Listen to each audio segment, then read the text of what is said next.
In today's video, we take a look at a game that lets you pit Roman deities against each other in a quick and clever battle for supremacy, as we talk about Bellum Sacrum. In this game, you each control 10 different gods or goddesses, who you will deploy into the battlefield, strengthen, and invoke in order to clear your opponent's column and win the trophies. It's a quick 2-player game which plays in about 30 to 40 minutes, with some really clever mechanics. So, let's take a look at 5 parts of the game sure to please the gods, and 1 which does not.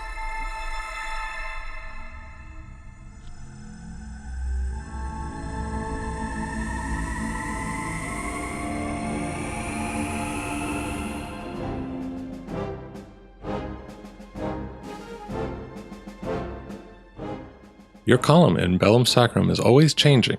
You can play your warriors out in the column, strengthen them, while your opponents remove or weaken them. And your next turn rarely comes around without significant change in the board state. This gives the game a very transient feel, where you're just trying to get your trophy this turn, since setting up for future turns can be quite difficult.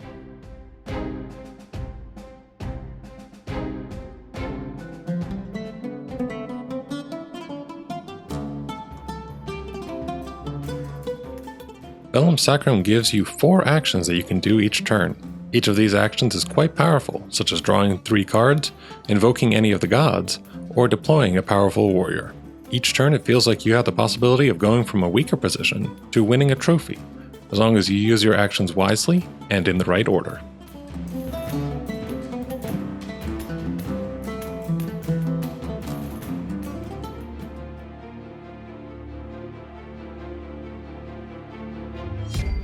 The drive to do as much as you can on each turn to clear your opponent's board is aided by all the combos you can pull off between the warriors in your column and the gods that you can invoke. Your opponent may have a very entrenched column with a lot of defense, but using Artemis to remove warriors with up to 8 points of defense, and then playing down a heavy hitter or 2 before an attack which clears their column and earns you a trophy is extremely satisfying.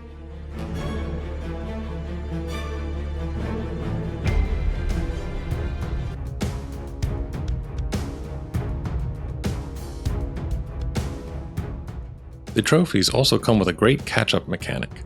When one player wins the trophy, if the other player has fewer, that player gets an extra action during their turn.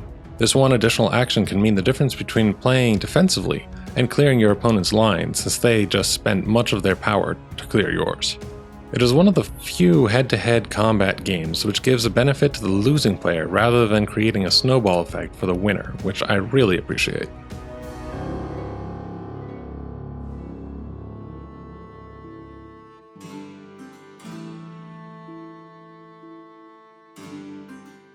The artwork in Bellum Sacrum is a lot of fun. The illustrations of the gods are reminiscent of the webcomics of the mid-2000s, with a stick figure-like image that nonetheless shows a lot of personality.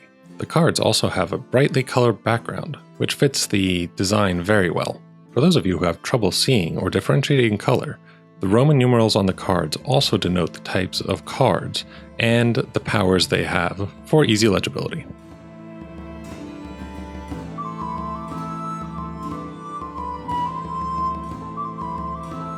That all being said, no game is perfect, and there is one thing that we don't like about this game.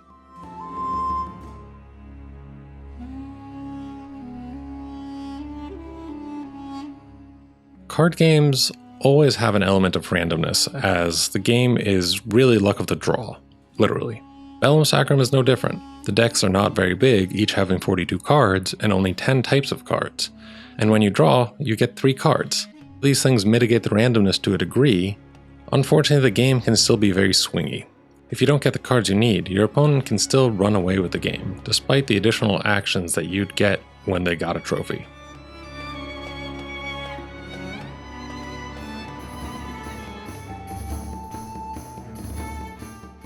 Thank you for joining us for this look at Bellum Sacrum, the things we liked and the things we didn't.